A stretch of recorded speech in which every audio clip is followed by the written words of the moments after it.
Hello everyone, and welcome to the Pimax live event. Actually, it's not the now event or the Pimax Day event, it's the live event. My name is Martin and I'm here with Kevin Henderson, the COO of Pimax back in Florida. Hey Kevin, how are you doing? How you doing? We're back again. Yeah, here we are again. It's been a while, of course. I know we should have done this long ago, but yeah, here we are at least. So yeah, we've we hadn't done one of these in a bit, and we want to get this going, and we want to do it a little bit more often too. I think we've come to the conclusion that we need to open up the communication some more. Right. I have to start with this, that we're airing this live on the Pimax YouTube channel. We're also mirroring this to my YouTube channel, SweViver. I've never done this before, so if something goes wrong, just jump into the Pimax YouTube channel instead and keep watching, because here it should work at least. We're monitoring the chat, so hopefully you guys can hear us and everything visual. Right, so Kevin, tell me, what is the Pimax Live? What is that all about? Yeah, so we have three different kinds of events. We had the Pimax Now, and we had Pimax Day, and of course we originally were going to call this Pimax Day too, but really, this is going to be more informational. It's going to talk about a lot of the things we've done lately, and it's going to talk about some future things, and we're going to talk about things like beta programs and all kinds of neat things people can get involved in. But Pimax Now would be revolving around things that we're shipping, where there's some big new product that we're shipping that everybody should get excited about, that we're excited about, you and I, you know how we are. And Pimax Day is a much bigger event, where we'll have all kinds of interesting things, and that our bigger things will be reserved for that. The Pimax Live, we're thinking about doing it every month, you and I. Right. And, so yeah, and but this time I think we've got some pretty neat things to talk about. Yeah, definitely. Our viewers are currently looking at the table of content, and as you can see, there are some interesting and very exciting things to talk about tonight. Some of these things might not be news to you. Some of these things you may already know about, but still, we wanted to inform you about the updates and the current progress of Pimax in general. Right. Yeah, and we've got a fair amount to talk about and reveal, and also kind of recap. Right. But yeah, and then as we move on down the road with some of these future shows, I think we've, as you and I both know, we've got some pretty amazing things to talk about. So, mind-blowing things to talk about. So, absolutely, totally agree. I think it's definitely worth people's while to check this out and see what's new. Absolutely. Hey, Kevin, I think we're going to start off by talking about our flagship headset, the Pimax Vision 8KX, the native 4K per eye headset, which just a couple of days from now, or a couple of days back, it got a huge update. And that's a firmware update, which is very simple to do as a Pimax 8KX owner. And it adds the 90 Hertz refresh rate in the native mode, in the native 4K resolution mode per eye. And also it also adds a 60 hertz native mode, which we're going to talk about a little bit later. But let's start about the 90 hertz native 4K mode. Yeah, we our engineer has been working with NVIDIA for a long time to try to, this is something that we would have liked to have released on the first day we had the 8KX, but it took some time. But as we did with the Pimax 5K Plus, we continually increased the refresh rates, and we added, just all sorts of enhancements and improvements in the firmware updates. We're going to do that with the 8KX too. And of course, the 90 hertz is a big one, So a lot of people, their holy grail was to be able to run 4K per eye and 90 hertz and have a wide field of view. And we've been able to achieve all of that with this update. We've got, you get the full field of view at 90 hertz with the high resolution. Of course, it was a difficult thing to get the bandwidth. I think we're using like 99.9% of the bandwidth across the display port, so. Yeah. Well, here's the thing. I mean, this has been a progress for basically a year, ever since CES last year, I think. The engineers have been working really hard, and Robin and the whole company are super proud, including us, of course. We're super proud to be able to give this to every single 8KX owner just totally for free, of course, because we never promised this from start. We settled for 75 hertz back upon release because it was stable back then. But now it finally is working in 90 hertz. And as you said, it's not only working in 90 hertz, it's also working with a large field of view. With all it doesn't of the change. Normally, it changes the field of view when you increase the refresh rate that way. And we've been able to do it where you get to keep the maximum field of view and have the high refresh rate and the high resolution. Right. So now there is a little catch to this, and that is that currently, this is the current progress of the firmware, is that it only supports, at least officially only supports, the RTX 30 series graphic card, including the 3070, 3080 and 3090. So I have to add that it might work with other graphic cards. We had some occasional examples where it did actually work on the RTX 20 series graphic cards as well. Not only that, I saw a guy write a whole thing up on how he had a Radeon 6800. Right, it was a 68 or 6900, right? Yes, exactly. So I imagine that it can work to that degree on other video cards. It's just not guaranteed right now. Absolutely, it's only a beta. Right. But we're going to be improving it further. And we've got just so many ideas on things we can do. Yeah. And for the future, so. Just like the 5K Plus, we're gonna keep adding more modes. We're gonna keep improving PyTool. The whole experience will just keep evolving. You can just think about a year ago. You and I, a year ago, 2 years ago, what things were like. Right. What PyTool was like. Yeah, definitely. There was no experience. There was no brightness control. There was no backlight controls. There was only one refresh rate. Yeah. you only had one refresh rate. Yeah. We had field of view, if you recall. We didn't even have adjustable fields of view when we started. Yeah. So, but we've been improving every single headset. I mean, just like the 5K Plus, like the 5K Super, we increase the refresh rates all the time, and all of the every time it's been for free because it's just been an upgrade, software-wise or firmware-wise.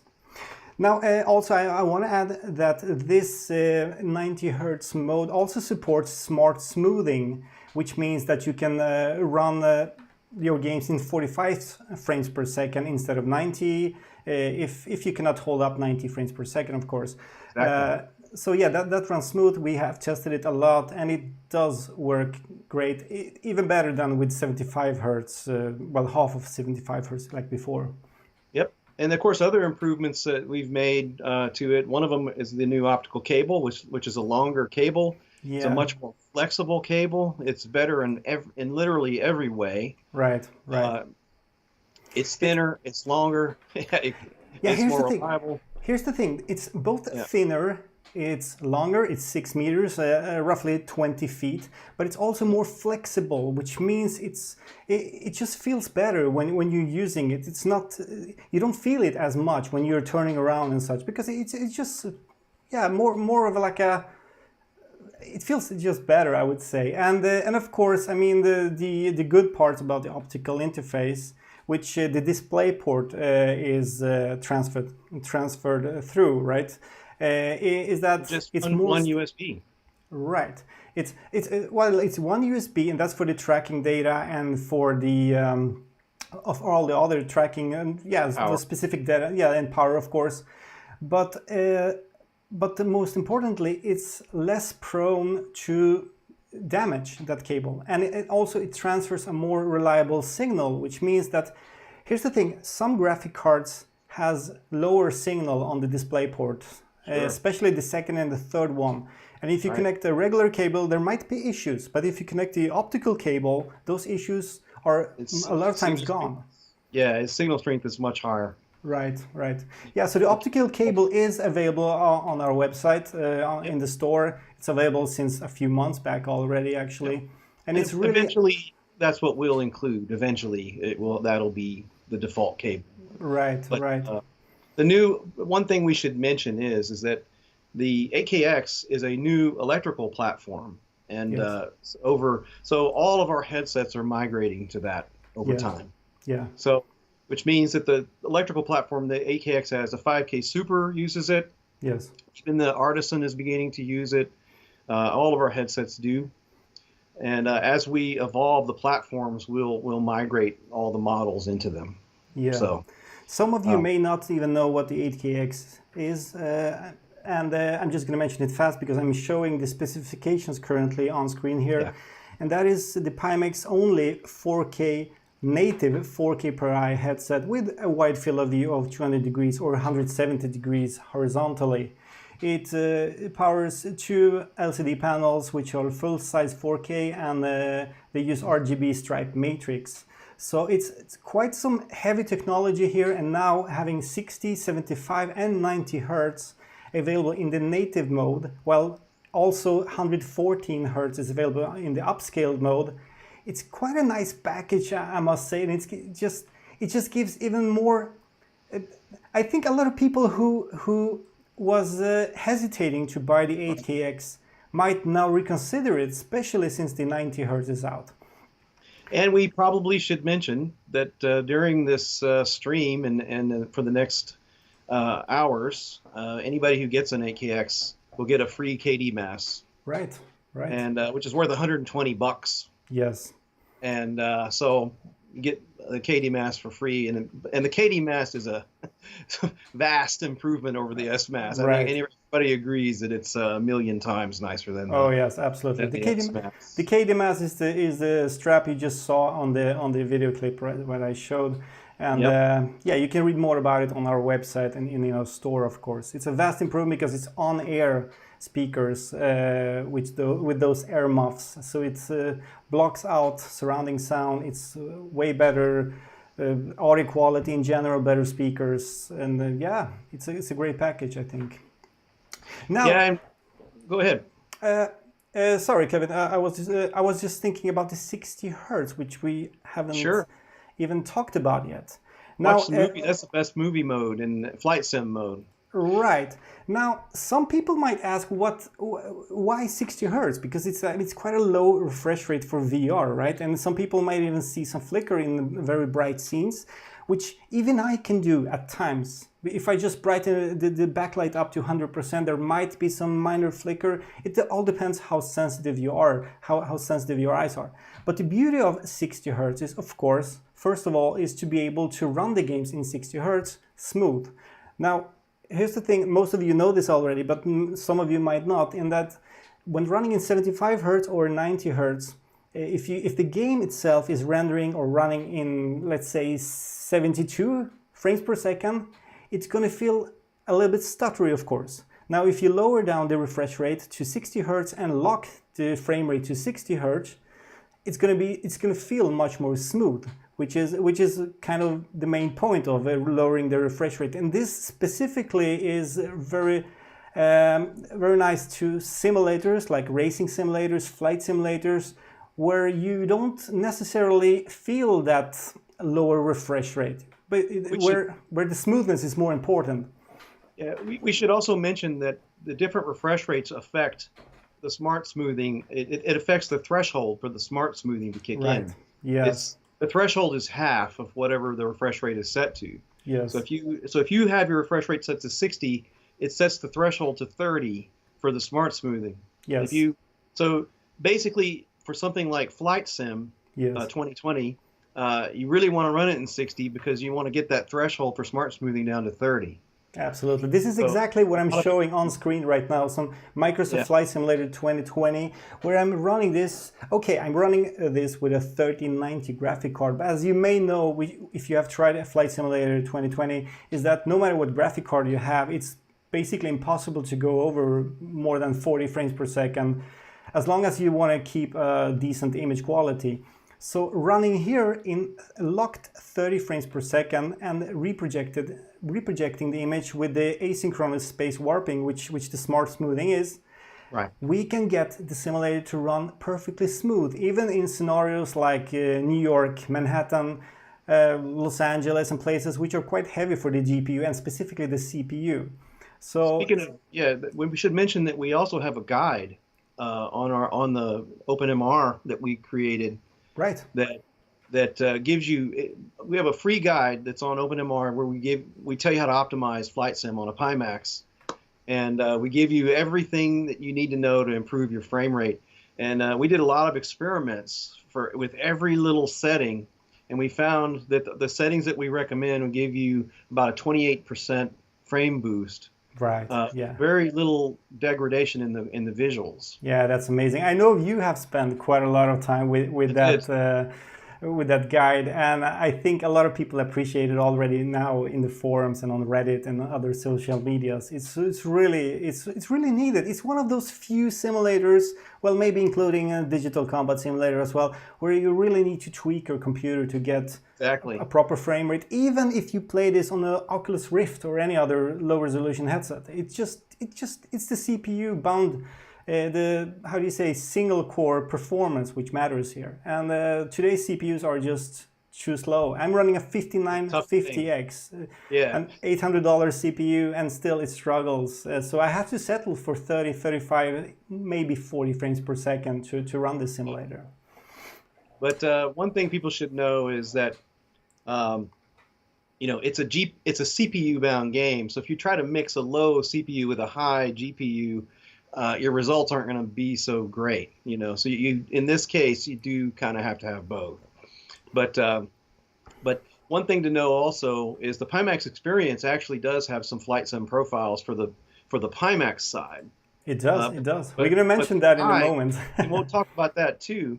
But the guide that we wrote is about the in-game settings. And so these are the settings that you want to set inside Flight Sim to get the frame rate. So you kind of need to do both, to maximize it. Right. And you also got to find a balance, because you still want to keep the good visual quality, especially if you run this on an 8KX with the 4K resolution. You don't want to scale it down to pixelated mess, Now, another thing about the 8KX or our headsets in general are some of the improvements we've made recently, which are panel backlight is now changing instantly. So you don't have to restart the headset. You can just do it either in PyTool or you can do it in Pimax VR Experience, as I show you here in the video flow. Now also we have the IPD offset and left and right screen offset fully working in both applications. You change each eye individually now, instead of both eyes at the same time. You can actually, so if you have an offset eye where your eyes are not symmetrical, you can correct for that, which a lot of people, like 10% of people, have that. Absolutely. And I think it's such an important thing, especially the backlight, because soon we will be able to also include backlight and the IPD offset and all the other left and right screen offset into the game profile. So this is going to be all customizable per game, which is quite awesome, and especially per profile if you have several users at home running the same headset. And the profiles will have graphics where they can show you what the in-game settings are. Right. So you will have screenshots from from the in-game settings, so you can at least see the screenshot of what it is, so that you can go ahead and set it yourself. So Yeah. when we get it finished all the way, it'll be where that will be kind of a one-stop spot to find out exactly what you need to do to get the highest frame rate with the best visual quality. Right. That's right. where we're going. We're not quite there yet, but that's where we're going. We're not there yet, but we've come quite long. I mean, quite far now. And this Vision 8KX specifically it's more finished than ever, I would say. Oh yeah, and not only that, in a little bit later in this program, we're going to talk about IPD a little bit more, and and some of the things that the teams are working on related to that. So we'll talk about that in a little bit. Absolutely. So how about we move on to the next topic? Yeah, the 5K Super. Let's talk about that a little bit. The Pimax Vision 5K Super. Some of you may not heard about it. Some of you have, of course. This is our high refresh rate headset. It's not as high resolution as the Pimax 8KX because it's utilizing 1440p panels per eye, full size, of course, just like the Pimax 5K Plus. But it does support much higher refresh rates, such as 120 Hz, 160, and even 180 Hz, which is market leading. I mean, there's no other headset on the market that can offer that right now, currently at least. I think we should mention the positioning of it a little bit, and that is, it's not meant to, it's not an 8KX. The 5K Super is essentially the successor to the 5K Plus, right. And eventually, and so what's the differences, right? Real quick, I'll just rattle them off. You get the new housing, which is something worked on, the ruggedized housing. Yeah. You get the new 8KX optical. You basically get the new 8KX electrical platform. Yes. So it uses the electronic from the 8KX. It still has the 2560 by 1440 panels, but they're improved and they have a higher refresh rate in their new panels. So basically, you get all of the features that you get in the 8KX except for the resolution. Right. But you get a very, very high refresh rate, which can have some advantages of its own. What? But it's got a price that's far less than an 8KX, of course. So you'd save a lot of money, and it's still higher resolution than most of the other headsets out there. So yeah, we've had some people who have just asked us, like on a regular basis, like why a 5K headset again, like 1440p resolution, but. The technology, I mean, the limits in the current technology is that there are no 4K headsets or 4K displays which can render 180 or 160 Hertz. But there are people out there who really want or need those 160 or 180 Hertz. There are people who are playing on the monitors with 300 Hertz, or is it even 360 or something like that? Counter-Strike. About that. 300 Hertz. Right, and I mean, I'm not one of them, I have to admit, because for me 75 Hertz was fully enough even for any game. 11 Tennis, the table tennis game, that game benefited from the high refresh rate more than any other game I tried. Absolutely, there is a big difference once you switch to a higher refresh rate. Yeah. Beat Saber benefits too. Beat Saber as well. Yeah, I remember when we were back in Florida when we did the Pimax shows, and I mean, there were people who could just instantly see the difference between 160 and 180 Hertz even. They could see the difference between those high refresh rates, which is quite amazing. I mean, I'm not able to do that, but there are people out there, and that's who the headset is for. Maybe you don't need the highest refresh rate. Maybe you don't have a RTX 3080 or 3090, but you still want to run your VR games with a really nice image quality. I mean, it's basically $500 cheaper than an 8KX, Exactly. And not only that, it works with the KDMAS. Right. It works with our optical cable. Yeah. It works with, so you basically get all the things with it, and you get all the benefits like ruggedized housing and all the other things that are part of the 8KX in the Vision 5K Super. Right. So, and the other thing is, we've been working together with Amazon, and to make it a lot easier for people to buy. Of course, you can still buy from the Pimax store, but if you want to get it really quick, Amazon is the fastest way. Absolutely. So yeah, we got a new shipment of 5K Supers into Amazon, so hopefully we can we can keep doing that and keep that stock in there. A lot of people were complaining that the stock would only last a day or two once we got it into Amazon, and we're trying to do better with that and get more units in there. So. Yeah, so if you have a 5K Plus or any other headset where you're fully satisfied with the resolution and you want a better refresh rate, better housing, better audio strap and many other things, like all the improvements of the 5K Super, I think it's a great alternative, especially since it's so much cheaper than the 8KX, of course. Yep. So let's talk a little bit about one of the elephants in the room. Sure. Why How not? about the DMAS? Let's talk about the DMAS a little bit. Yes, the DMAS. Well, here's the thing. It's in progress right now, as it's been for quite a long time. We are currently working with a well-known audio company. We're not able to disclose the name of it, but it's a high-end audio company which are doing a codec for our speakers. Now, here's the thing, our speakers are already running with the current Windows drivers and codecs, but we wanted to improve that. We wanted to fine-tune that. We wanted to make it a better experience. So this is one of the reasons. It's been delayed. We should probably mention that we actually completed the DMAS, and we produced some, and and it went out to testers. And one of the things we should mention is, audio is highly subjective, Right. And, some people love the index speakers. Some people, you say, I'm surprised. I love them. I think it's great. Yeah. But some people don't. They'll talk about how they don't. And it's just a big question mark for me because I think it's some of the best audio out there. Yeah. The KDMAS is great. I haven't seen even one person, I don't think, complain about the KDMAS. The SMAS, you get people who definitely think that the SMAS is low-end audio. Yeah. But the DMAS, what I heard was the best audio I had heard, and I was surprised when I heard that one of our testers, didn't think so.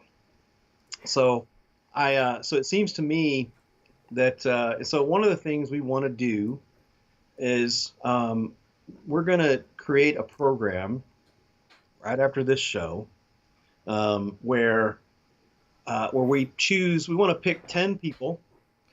So on the OpenMR forum, what we want to do is we want to enlist 10 people to be testers. It'd be the prerequisite would be that you need to be somebody who ordered a DMAS.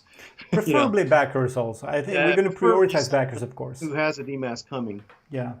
But 10 people who would like to test. Now, of course, it needs to be people willing to provide detailed feedback. You need to be willing to give us some detailed descriptions of different types of audio and different games and different things, and we have it available where we can ship them very quickly. And if it's something that the average person, especially if it's universal, or everybody who gets one just says it's the greatest thing since sliced bread, then we can go ahead and ship more. We could go ahead and fulfill them, but our team was worried that there's the chance that maybe something that people don't like about it. So right. I have to add that I do have an earlier sample of the DMAS since way back, since last year, and it's awesome. I'm just in love with it. I use it basically every time.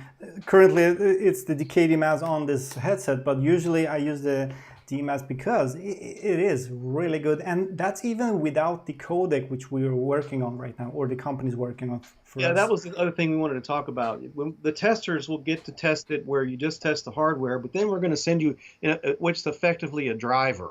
Yes. It's an audio driver, and we're working with a fairly famous audio company on the driver. Yeah. And you can run it with or without that. You don't need it, but we want to know if you think it's required, if you think it's something that's important to have. Now that said, if people do give it the seal of approval, the green stamp, we can start shipping them very, very quickly. We have a pretty good ability to move on that very fast. Yeah. But we want to do it once we feel comfortable with what we've developed. So yeah, we want to succeed with this yeah, mass. we want it to be the best audio you've ever heard, and we want it to rise to flagship level audio, and we need to make sure that it is in the average person's eyes. So that's where we're going. I would also add that people that get in with us with the beta programs, not just on this, we're going to talk about some other beta stuff in a minute here, but basically the bottom line is, if you turn out to be a good tester, hey, it could lead to testing other things. We've got some of the future things coming down the line, some of the best stuff on the planet. Oh yeah. And so we hope if you can be a good quality tester and give us some really strong feedback on what we can do to improve, and so on and so forth, you might be able to get your hands on some amazing things. Yeah. Over time. I totally agree. That sounds great. It sounds really promising, and I'm myself. I'm waiting for the new latest, basically the final version of the DMAS, and me together with the other testers are gonna do some heavy testing, and hopefully we can.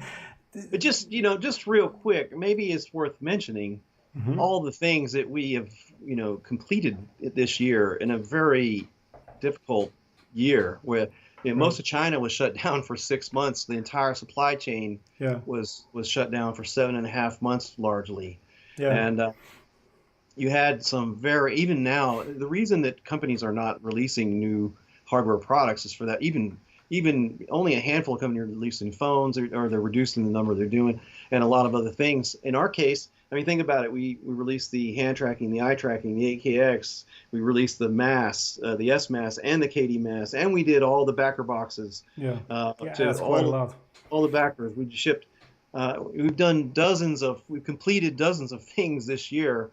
Almost our entire baseline roadmap for PyTool, which included the backlight control, the intensity control, the refresh rates. We've been talking about. We finished 90 hertz on the 8KX.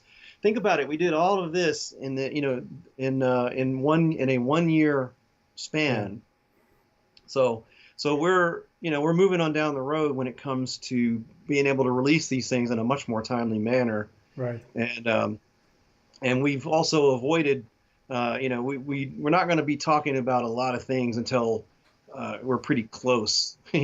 We're not, a lot of the things that in the past we would have been bringing up in a show like this. We want to get it a lot closer to to the time when it's going to ship. Indeed. And our goal is to bring out everything we have promised, of course. That's the main goal. The entire team of Pimax is working hard on that, that's for sure. So there's nothing that's going to be left behind, or nobody's going to be left behind, that's for sure. And we're still updating. Heck, we even updated, put a firmware update out for the old Pimax 4K 2 months ago. Right. The thing's 4 years old, and more than 4 years old. Yeah. And 5 years old, and we're still putting firmware updates out for it and software out for it and things. So people with the 5K plus all the way to 144 hertz. Sure. And they got we backported all the things like the backlight controls and intensity controls and the individual IPD for per eye and all of that. Right. It goes all the way back. So I think we've come a long way, especially since you and I started.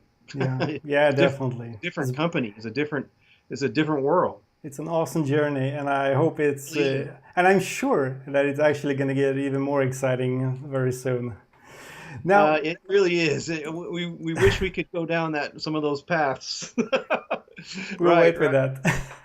All right, Kevin, let's move on to the next topic. I would like to talk a little bit about the hand tracking and the eye tracking modules, which are both available to purchase. And yes, there's been some issues with the eye tracking in the past. We had some firmware issues, we had some software issues.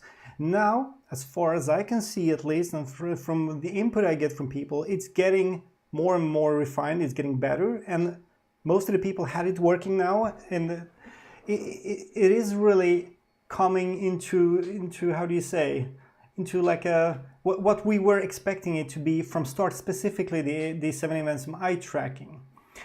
Now they improved the camera refresh rate recently, so it does do 120 hertz, and they also 100% right improvement in the refresh rate.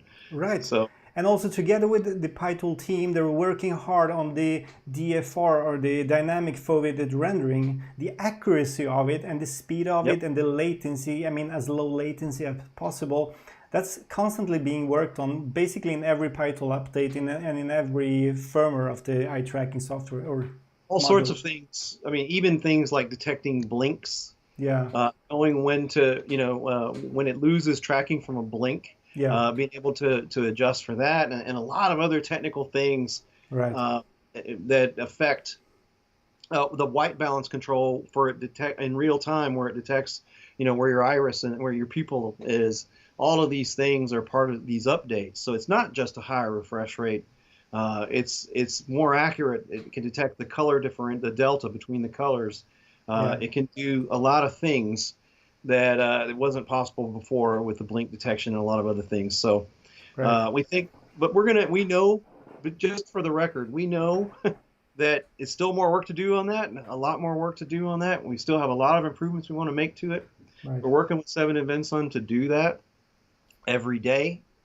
And so if you do have the eye tracking, I would highly recommend that you download the latest version of the firmware and the latest version of the software that we have, and test it.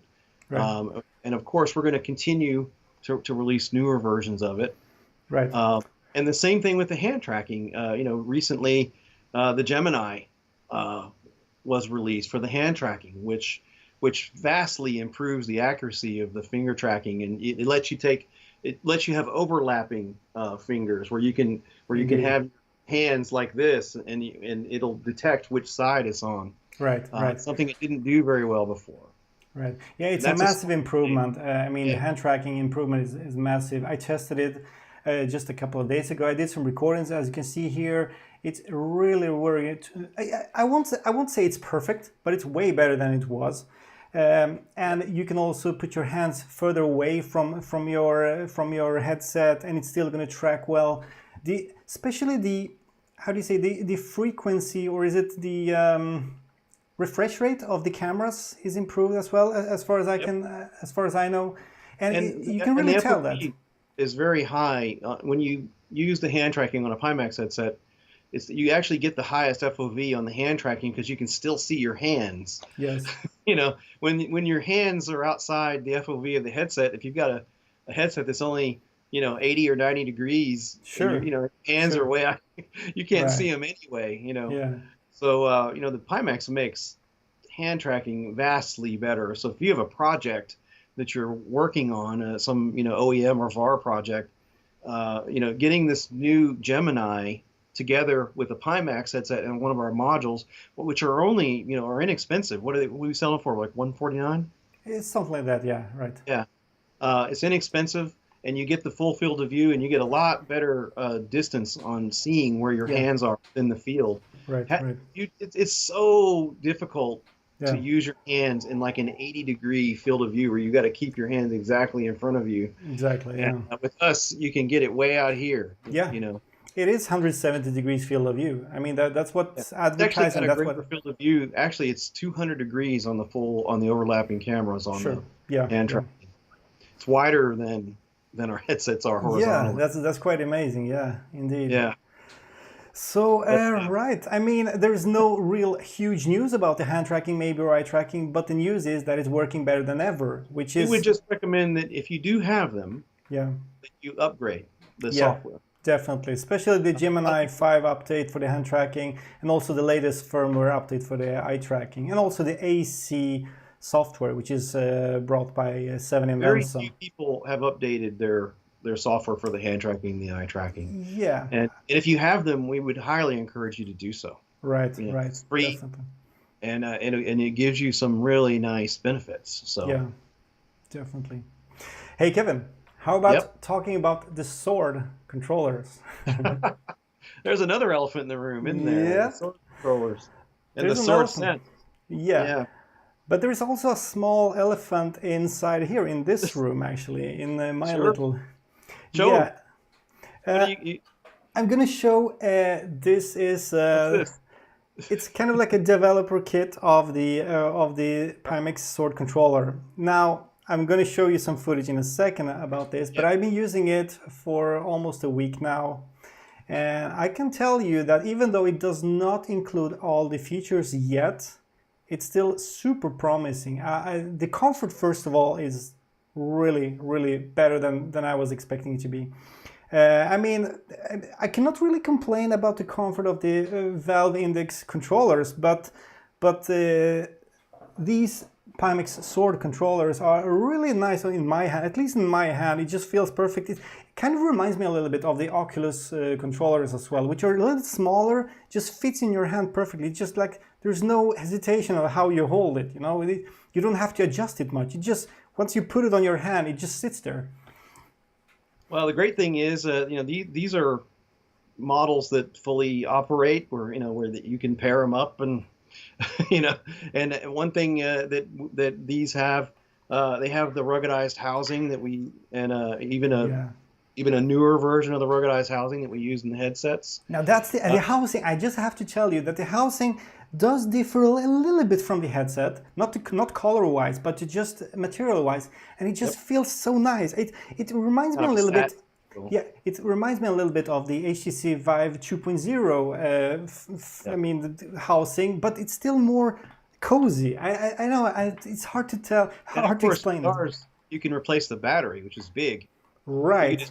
You can just change out battery. It uses a very common camera battery. And, yes, it's the NPBX1. Sony.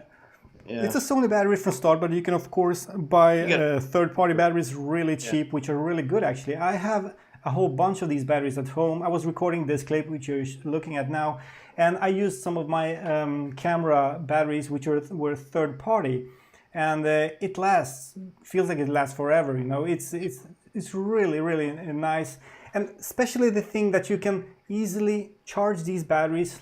Let's say, of course, you can charge them in the controller itself, but you can also charge the batteries separate in a charger. On Amazon, for instance, you can get like 3 or 4 of these batteries, including a charger for all 3 or 4 batteries for like $25, which means you can also always have 4 batteries available to just plug in, and it takes like, 5 seconds to switch the battery. It's super easy, as you see here. Yeah. So yeah, it's unique. Yeah. It's a unique feature. I mean, I guess Pimax is the only company that does this right now, as far as I know. And the hatch for the battery is actually magnetic, so it doesn't. The Quest 2 uses a AA. They do, yes, but yeah. Of course, it just dies, and you have to replace it outright. But it lasts a long time. Exactly. That's a really nice thing about the Quest 2, right? Is how long the batteries last on those things. But I'll tell you, these batteries last forever. Right. And so you get great battery life. You get the ability to change it instantly. Yeah. And this, of course, when people ask us what's the purpose, and what this does allow us to have bundles with our own controller. Right. And people should kind of think about it a bit, and the more competition, the better. You don't want the Valve Index controller to be the only controller out there in the world that you can use for Steam VR. Right. There does need to be some competition in that field, I think. Yeah. So definitely. So this will allow us to to compete with that, and create some bundles with our different headset combinations, and so that means that you'll get.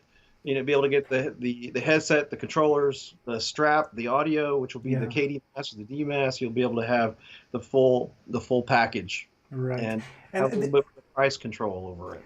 Right. The controller you see right now, as I'm showing here, is the Pimax Sword controller. Now, you may have noted that this developer kit sample does not have the hand strap around your hand just like the Valve Index, but it will do. It will include that, of course. Now, they are actually, the Pimax team is actually currently shipping that to me because they had to adjust a little bit of the hinges of that thing, so they couldn't ship it together. But it is going to include the strap, and yes, there will also be other models of the Pimax Sword controllers, because some people might not really like the touchpads. I do. I prefer touchpads many times instead of thumbsticks, specifically because they last longer, I think. I mean, I've had so many issues with the Valve Index controllers. I have 4 pairs, so it's 8 controllers actually of the Valve Index, and 4 of them are broken. Now the thumbstick is broken. No, I'm not going to throw any thrash on the Valve Index here, but still, it's I think that there are many things that are really good about touchpads. Specifically, if you want to scroll, if you want to use certain applications, it does make a difference using a touchpad instead of a thumbstick. So. But that doesn't mean we won't have one in the future that does have that. It's just... Yeah, exactly. Now the current progress is, I'm going to bring up the graphics in a moment. The current progress is that the Pimax team is working on implementing the capacitive sensors for the finger tracking. Yeah, let's talk about CapSense a little bit. CapSense, right. Yeah, so what he has there is a kind of a hybrid for testing. Yes. So so for testing, we have the CapSense, which is something people probably don't know. We have the CapSense in the Sword, but the Sword Sense will also have CapSense, of course. But whether or not the CapSense winds up in the regular Sword is something we'll have to think about, right? But the Sword Sense will have it, in the future. But right. But yeah, we're going to be experimenting with different configurations of the hardware and the hardware platform, and but this will be the first one we release. The one that he has right now, the one we're showing, is from the full tools, and it's the family tool, the production tool for the hardware. So. Yeah. So yeah, this is something that we've moved along a great deal on, and it's something that we'll be able to, that we're going to try to get out there pretty quick. We'll probably in the near future be able to throw out some dates. Indeed, yeah. But not at this show. But maybe at the next show we can start talking about some dates. Yeah, the shows are going to come more regularly from now on also, so there's going to be more things happening and announced and such. So so yeah, I recommend all of you just stay tuned, because there's going to be a lot about it, especially the Sword controllers as well. Now, as you can see in the footage, it uses a USB-C input, which is great. It's charging the batteries way faster than the USB or micro USB, which many other controllers are still using yet today. And yeah, I mean, so far what I've seen and so far what I've tried of the Pimax Sword controller, I'm super excited about the final product. It's although I have not been able to test the capacitive sensors yet, but the tracking itself is just perfect. There was no problems whatsoever with the tracking. The comfort is just awesome, I would say. The comfort is one of the best, or maybe the best, for my hands at least. I mean, I know it's all individual, but it's really, really comfortable. The materials as well, and the buttons, because I mean, some of you might think like, it might be cheap buttons and stuff. They are not really. They're really, really nice buttons. Pimax has learned their lessons, or we have learned the lesson. And it's neat to have production versions of the, production samples in our hands. It's it's something that that's kind of an indicator of how long it's going to take from this point on. Yeah, and comparing it to the Valve Index, for instance, I mean, from first glance it looks bigger, but it feels smaller. I mean, the whole controller itself is smaller, of course, but the thing is that bow or the arc, right, with the sensors, it never feels like it's in my way or anything. It's just it's like it's not there at all, and I don't really see the problem of it going around the whole controller like that. So yeah, I'm a huge fan of that, and I was actually not expecting that, because we've been waiting quite long for these, and I'm a backer myself. I was backer number 2. Maybe you remember that. I ordered. too. Yeah. Yeah, I pledged the whole kit and then another headset as well separately, but I've been waiting for these and almost gave up on it. But now when I So see it, they're gonna count this one as one of yours. I hope not. I hope No. no, seriously, it works. But I need yeah, you know what I mean. Yeah. Yeah. So anyway, Pimax Sword, yes, it's in progress, and also we might have mentioned it already, or did we? That we are going to send upcoming test samples. Ah, yes. Let's do that. So we're gonna create a program Right. similar to the DMAS that we can start doing right away. Yeah. Very very very quickly. In the coming days, we're gonna pick 10 people. Who and probably ones that have already ordered them that we that they'll be able to still get their their units later. Right. These are just prototypes. Yes. But we want to find out from a wider audience what people think of these and how well they like them, and if there's any glaring things they don't like about them. But we're going to create a program where we pick 10 people, and we'll go ahead and get their controllers to them, just like we're doing with the DMAS. Get the DMASs to them. Again, same thing. You need to have some experience. You have to have a Pimax. You have to have, it'd be nice if you have controllers coming. Well, they do work with other brands as well. Of course, they do work with HTC Vive or Valve Index and stuff. But yeah. And we do have some, some different variants of it that we can produce. So you would be testing more than one version of it. Right. But the bottom line is we want to go ahead and start shipping these to people to test. Yeah. And so people that want to do that, definitely contact us on OpenMR. Same thing with the DMAS. You could contact me on which is Pimax USA on OpenMR, or you can contact Martin and make the request, and then we'll pass it along to the engineering team and get you signed up. I imagine probably more than 10 people want to do this, but last time we opened something like this up, we had a huge number. But yeah, it's the same thing. Once you get into testing these things, it's a good thing. It opens up future cool things on the table for testing. Once you get in the mix. So I think. We're a small company. The testing is not a paid position or anything. No. But we're just looking for enthusiasm and to do the testing and provide some nice reports. And just know that when you provide us a high quality report, it benefits everybody. If you're happy, then we are happy, of course. Yeah, and you get to have kind of a hand in improvements that benefit everyone. So. Right. Yeah. It's kind of an altruistic thing to be a tester, but it can be a really good thing, for everyone to give us some good quality feedback. And we do have people already that give that, of course, but we need to expand our horizons when it comes to that. So some people will get the DMAS, and some people will get their Sword controllers, but it'll be a limited amount, and it'll be for a test. Right. Absolutely. Yeah. Okay, Kevin, let's jump to the next topic. I think we're done with the controllers for now, at least for the day. By the way, I'll mention that I am watching the live chat. I can see your questions in there. I suggest that you save your questions, people that are watching, to the end. We're gonna open up. We will open up for some questions, some Q&A. We've got a couple more sections left to go through, but after that. We'll open it up and I'll read your questions, and then either Martin or I will make a stab at answering, whatever you got. So just kind of think about what your question is going to be, and then hit us with it at the end. Yeah. Let's talk about the Pimax experience a little bit.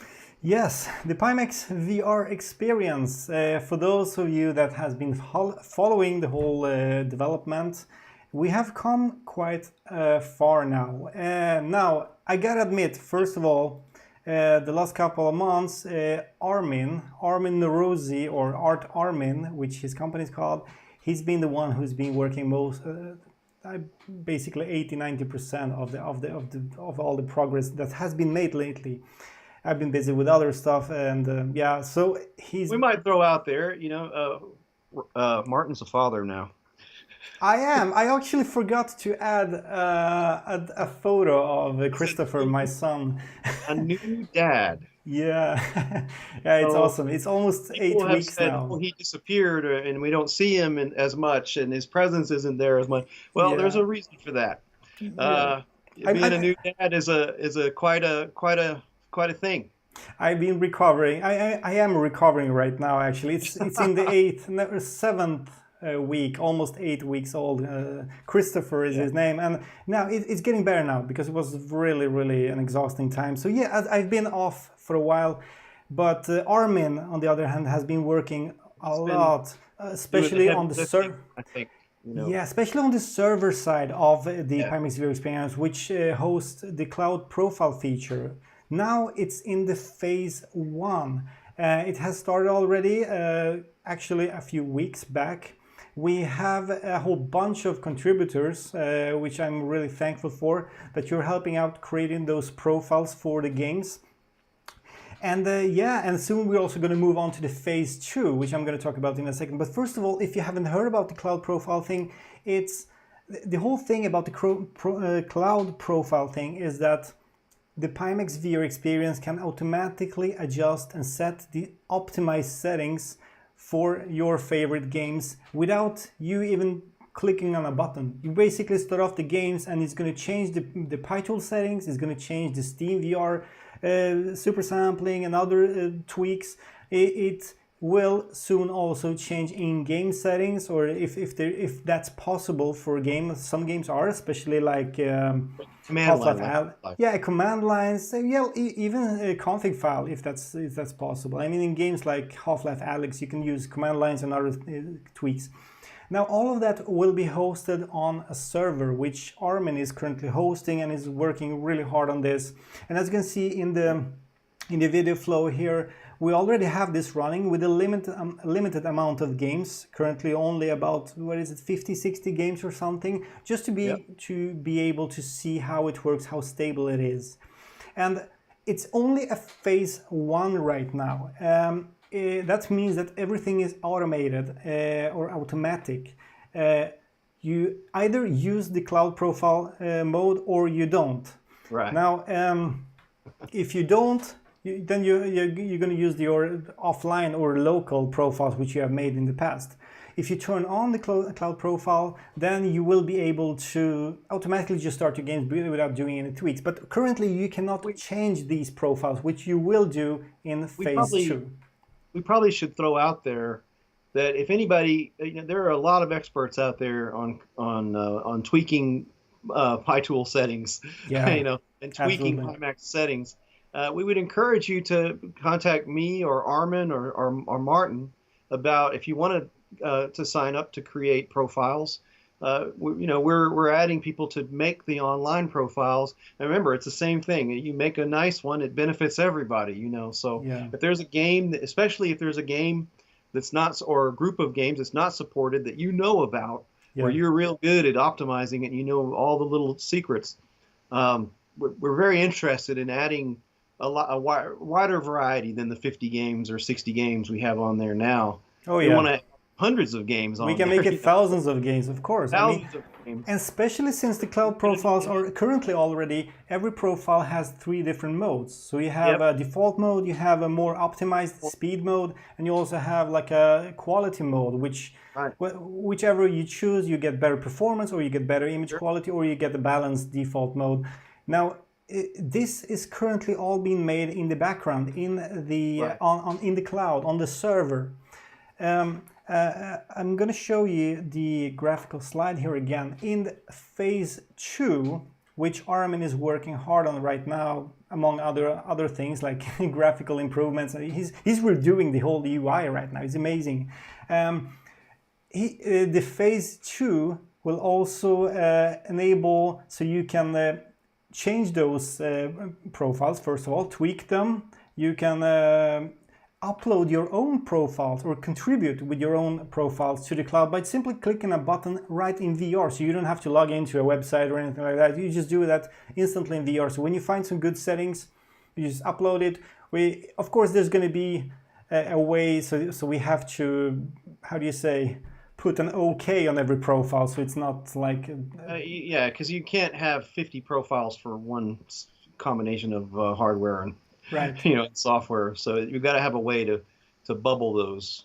Yes. But absolutely, and also a voting system, which is also in the works, which will allow you to vote on the best profiles. Let's say the Half-Life Alyx will have like 10 different profiles.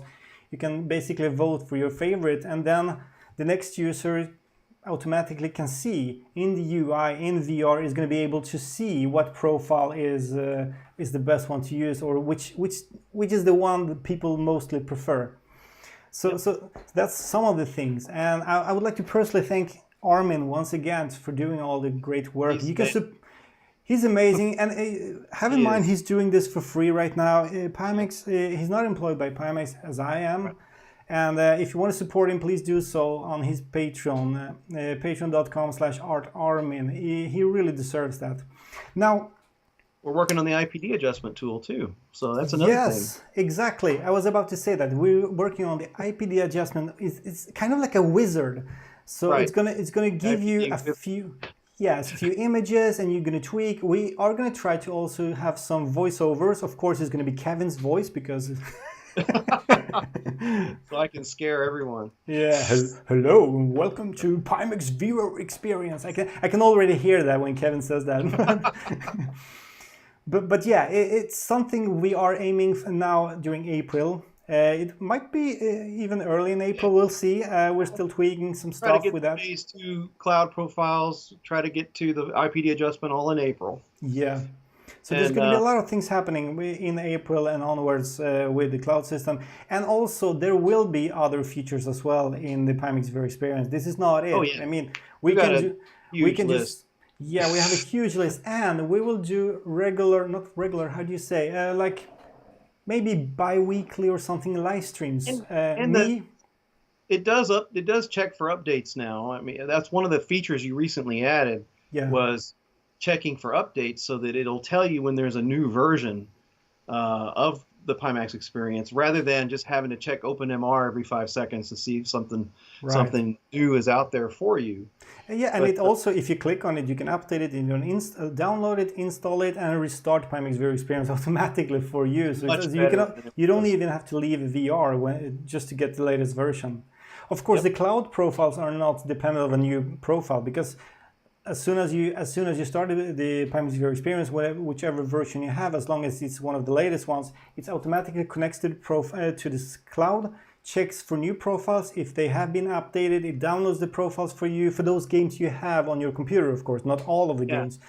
But for those of you out there that don't know what this is, maybe we should real quick just kind of throw out, just, if you're running a Pimax headset right now, and you have PyTool installed, and by the way, the most recent version of PyTool is version 270. Yes. So if you're not using the Pimax experience together with PyTool, now they have to operate together. You have to have both. You can't just have one. You can't install the Pimax experience by itself. You have to have PyTool. They work as a pair. Right. But we highly encourage you to install that, because it does a lot of things automatically. It does a lot of settings, adjustments for Steam VR's configuration files. It does a ton of stuff, and it makes your experience far better. Yeah, you can launch any game directly from VR. I mean, optimized as you wish. You can customize every game. You can create favorites. You can do your own profiles. You even have a virtual desktop now where you can use up to 3 monitors at the same time, rearrange them, and just do your work in VR. Yep. Like in a free application, basically. It's not like the virtual desktop, which costs like, what is it, 10 or 20 bucks. It's just free. You get it for nothing. Yeah. But yeah, there's so much there, and there's so many features there. It's very rich. You can adjust your colors, you can adjust your backlight, you can do everything from inside VR. Versus before, we have to take the headset off and you make your adjustments, and then you put it back on and go into some test it. You don't have to do any of that anymore. Yeah. So my suggestion is, if you download the latest version of PyTool, which is version 270. Yeah. The version 270 is the very first version that has a download button for the Pimax experience inside it. Right, yes. You can just And we're going to talk a little bit more about PyTool 270 in a minute. Yes. But just the big thing about it is that is the first version to have it where you can just quickly and easily install Pimax Experience with just a click.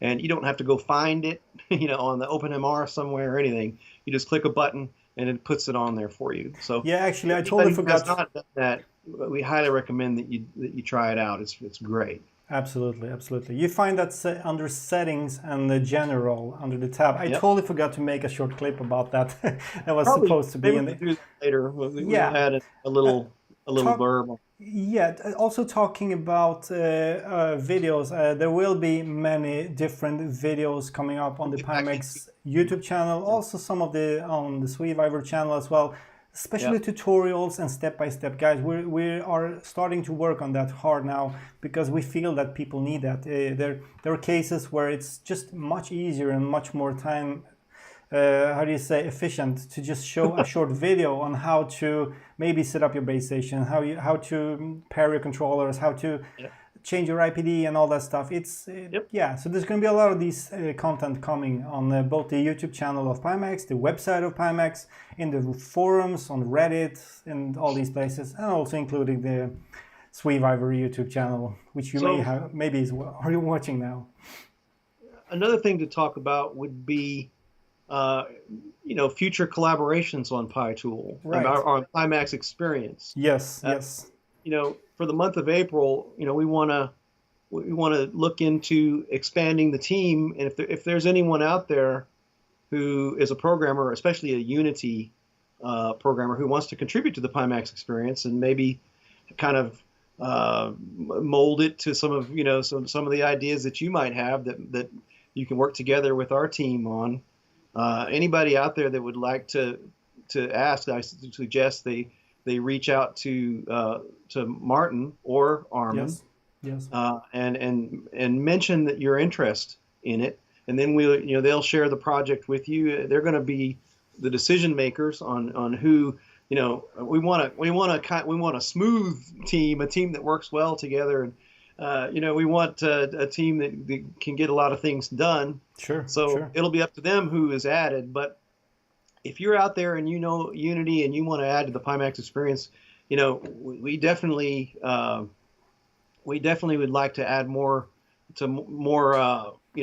star power to the to the team, and more ideas are always a great thing, and the more the merrier when it comes to this stuff. So absolutely, we definitely want to bring in some help into the Pimax Experience. So if you're interested in that, please let one of us know, and then we'll look into getting you in there. Sure. It's something. If it's something that you're excited about, the same thing. And of course, we would also add, if you have a project that you think would benefit from some of the features in the Pimax Experience. Yes. Meaning, so if you have a project that needs a launcher, or a project that needs auto configuration, if you have a project that can benefit from there's a ton of features in the Pimax Experience, from virtual desktop all the way down through adjusting colors and a million other things. Especially since Pimax has a large wide field of view, and it has some specific, we have accessories like hand tracking and eye tracking. We can customize all that. Yeah, the Pimax Experience, when you have the hand tracking going, you see your hands and you can control the Pimax Experience with your hands, and it has everything from scrolling to button presses to the whole boat. Yeah, we're already testing as of now. We're already testing the eye tracking inside of Pimax VR Experience to just maneuver or take control over the UI with your eyes only, which is quite a cool feature. And this could be used in customized solutions for enterprise or other companies who have their specific solutions, and like opticians, for instance. And so a lot of requests for that kind of thing as a company. People that need the wide field of view and high resolution and a lot of other features that we have. But until now, we didn't have like a tool chest, kind of a war chest of things that might kind of quickly launch projects like that. So if you have a project that could benefit from a Pimax headset, some of the features that we have, and you need to get it, rapidly launched, and you want to do some rapid beta testing. This kind of stuff could really accelerate your timeline. So, Indeed. If you have any ideas like that or any projects like that, let us know. And Martin and Armin can definitely help you with that. Yeah.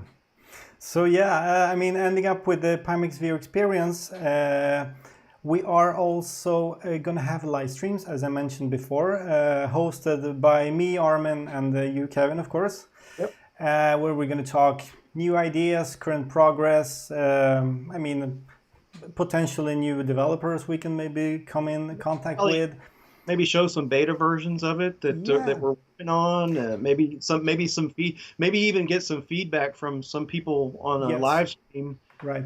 Maybe, where they talk about what would be better and directions we can go with it, and some of their own ideas. Sure. We'd love to hear it. We love that kind of stuff. Yeah. And the first live stream will be in the first days of April. So it's a few days from now. It's basically the next week, I guess. We'll do it probably next week sometime. Yeah, exactly. And Armin, remember, Armin is a super important part of this because he's made so many things, and he has some really cool. The graphical, the design of the user interface is totally changing right now. You haven't seen this yet because it's not out in the public beta, but I've seen what Armin is up to right now, and it's amazing. We're going to see some huge changes in the Pimax VR Experience to the better, of course. I mean, it's not only going to look more pretty, but it's also going to be easier to navigate, and it's basically like going from Web 1.0 to 2.0 or something like that. You see, it's the next step. So yeah. It is.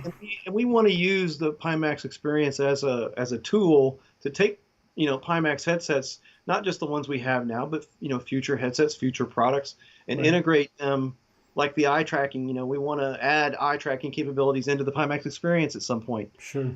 We've already got hand tracking in there. We've got things like the backlight control in there, and it's just we're just going to be using that as kind of a springboard to take us into a place where you can just launch a game.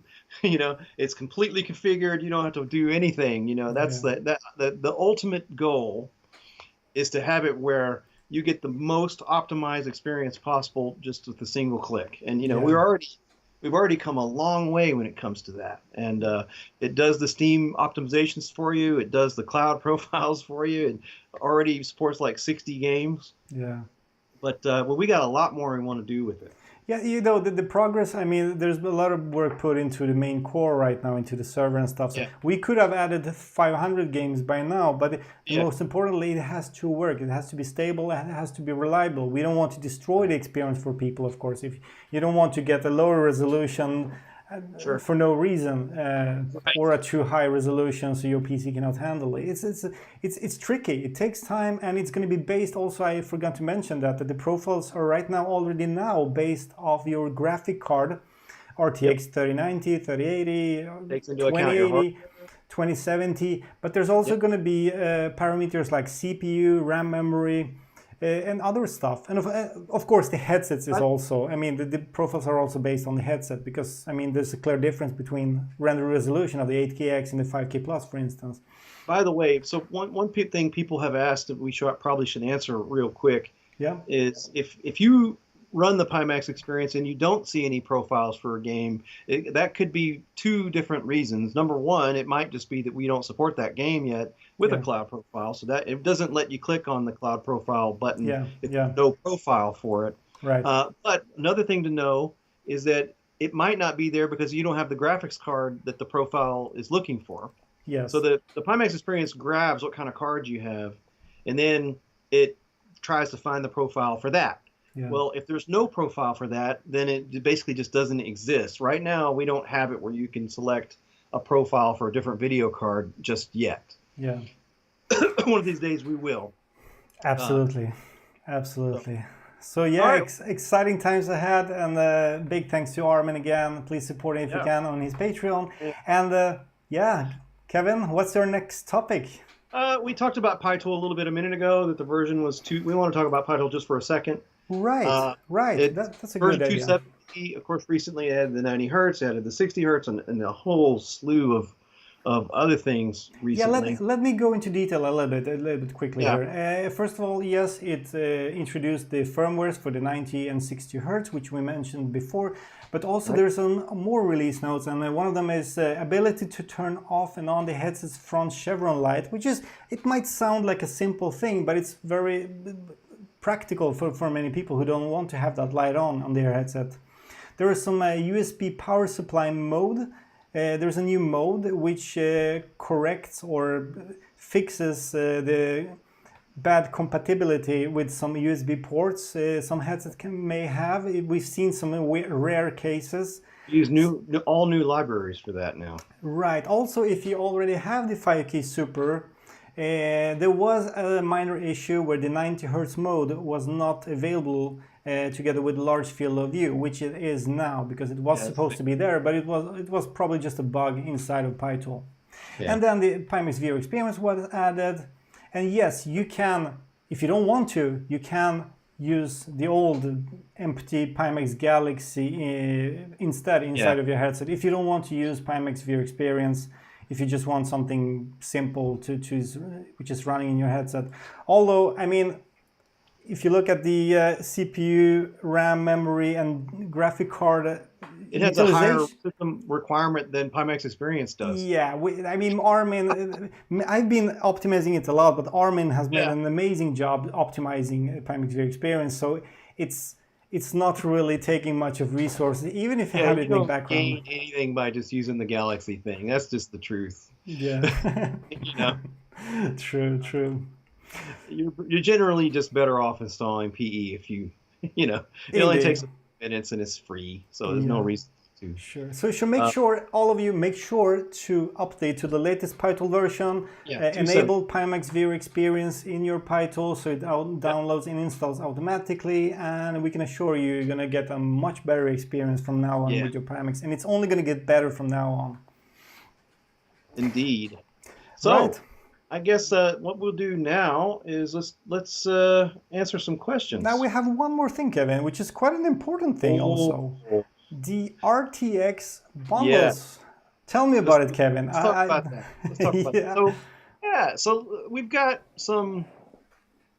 we do have a limited quantity of them. I don't know how many we ultimately got, but I know we have some stock on some NVIDIA 3090s. We got some 3090s, and we got some 3070s, and we got some, and we created some bundles. Yeah. And they're not jacked up. You know, they're not eBay price stuff. They're regular. They're pretty much regular price stuff. It's from Colorful. Yes. Actually, Colorful. If you haven't seen this video, Jay's 2 cents. Most of you probably know who that is. It's a huge YouTuber on YouTube. He made a review of the Colorful graphic card, the RTX 3080, I think it was, which is 3080, 3090, and he was super impressed by it, especially the overclocking capability. So that graphic card brand, even though Colorful may not sound as good as Asus, it's quite a nice brand. It really, I mean, the whole thing is in metal. It's no plastic parts like MSI can bring in many of these cards. So yeah, it's a great package and a full bundle with the Pimax 8KX and the graphic card. And the most importantly, it's in stock right now. Hopefully still it's in stock because it's already available on the website right now. So hurry up. Because I will just say this, if you're going to do it with the bundle, do it quick. Because, as you know, RTX cards last about 5 seconds on Amazon. I think it's less than 30 seconds. Yeah. The average shipment of RTX cards on Amazon is 30 seconds. Yeah, and also, for instance, here in Sweden right now, if you want to buy a 3090, you have to pay almost $3,000. It's like $1,000 more than it was originally when the cards were released in a very small quantity. So we don't have any 3080s. We've only got 70s and 90s. Yes, exactly. So it's 3070s and 3090s, and hurry up, they might be even gone right now. We don't know. Yeah. We're trying to prevent bots to make any purchases here, and so that's why we haven't announced it or anything. Yeah. We don't have any special mechanisms to fool with trying to detect some nutty Yeah, bots or whatever. right, right. But we did obtain some 3090s and some 3070s, a shipment Yeah. of them, and put together a bundle, and we do have them in stock, and they're from Colorful. And do you have a slide for the price? This slide is it's, let me bring it back here. It's $2184 for the full bundle with an RTX 3070. So now, $2,184. Right, and then the 90 is how much? $3,204. That does not include shipping and handling though, but right. That's the full price for the bundle with the graphic card and the Pimax 8KX headset. Yep. Now, one thing people should know is that these will get you 90 hertz. You know, our new firmware will take advantage of these cards, and you'll get to have native mode. The reason we're bundling these with AKXs, of course, is that you get native mode, full maximum FOV, 90 hertz native mode. Yeah. Just sort of the holy grail. For me myself, I have a RTX 3090, and as you can see here, this is my gameplays I've been recording. I just recorded a couple of these. I've tested maybe like 60 games recently with my card and the Pimax 8KX, of course, with the native resolution. And I'm super surprised that it actually runs super smooth. I mean, most of the games really run in 90 frames per second on the 8KX. It was already running smooth on the 75 hertz. But the Pimax experience plays a big part of that. When you download these optimized cloud profiles, you can. So the whole system's all combined. Sure. To give you that experience. Yeah. So with a 3070 or a 3090, you'll get 90 hertz in a ton of stuff, especially with the Pimax experience if you use the cloud profile. Yeah, the only exceptions would be like the simulators, like Flight Simulator 2020 or that one is you're going to get. So just an FYI, with Flight Sim 2020 on an AKX, in most cases you won't get much more than say 40 frames a second. Yeah, but that's the same case even with an Oculus Rift or an HTC Vive Pro. We were playing around with that. Same thing. We were on a Vive and we were getting like 43. Yeah. Or 44. It was almost exactly the same. Sure. I mean, people are tweaking their Oculus Quest even to run in 30 frames per second. Some of them are running in 20 frames per second and are quite happy with that. You know, that's where the bar is set right now. Right. Unfortunately. Yeah, that's the hardest. I think that's probably easily the hardest VR title to run. Yeah. Is Flight Sim 2020. But it's also one of the most beautiful looking. It's an amazing flight simulator. It's mind blowing on an 8KX when you get it all dialed in. Yeah, it really is. Absolutely. So we got these bundles, man. So they're probably already gone. Yeah, I haven't checked the website because we're streaming this. I have too many windows. We don't have any way of telling. No, but if there is, I mean, hurry up. They might be gone any second. Yeah. It's really difficult to find a graphic card. I'm so happy that I purchased a graphic card back in the days. And that was a pallet, actually. A pallet. And if you get the AKX, to reiterate, you get the AKX, in the next hours, you're going to get a free KDMAS with it, which is 1,000,000 times better than an SMAS. Sure, yeah. $120. Absolutely. Say. Yeah. All right, now, Kevin, Q&A. Let's open this up. So, anybody who's watching, if you have a question, now's the time. So, now go is the time. Chat, and we will make a stab at it. Yeah. I only have one of the chats open now that I think about it. I have both of them actually. Open both of them? Okay. So if you see, I'm only seeing the one, just one of them. Someone says, Lone Tech, the website picture that mentions the bundle is linked to this video. No clue where to get it. Well, just enter the Pimax website. It should be in the front if you just scroll down a little bit. As far as I know, our web designers has made sure that this bundle offer is available. If it's still available, maybe it's gone. Maybe they have put it down, but it was a limited amount of graphic cards. But hopefully there's still some left. So we have a guy here who is asking about wireless. So I guess we can talk about that a little bit. Yeah. So yeah, we've been working on that is something that we've been working on for a long time. Yeah, indeed. We have a partner company. Yeah. That our engineers are working together similarly in a kind of a similar spirit to what the hand tracking and eye tracking was, although this requires some engineering a lot more engineering on the hardware side, on the headset side. So what's the status of it? So it's in the prototyping, internally. It's a hard thing because it's funny, we keep moving the bar on ourselves. We just released 90 hertz native resolution for the AKX, which increased the bandwidth requirement rather significantly. We keep moving the bar on what our technical requirements to do wireless are. Right. But that said, you can expect that this is something that we'll talk more about, and we probably will show some prototypes at some point, later this year, maybe sometime this summer. I don't know, but we'll have some samples to show and demo. Right. And we're looking at modules that you can plug into existing headsets, and of course, some future things. I imagine every VR company out there, including us, are working on future things. So there's no secret that that VR hardware companies are working on future things. But hey, you Kevin, can assume that we are. Yeah, Kevin. Let me go through a couple of questions I see here. Sure. Trevor Jones, hi Trevor, nice to see you again.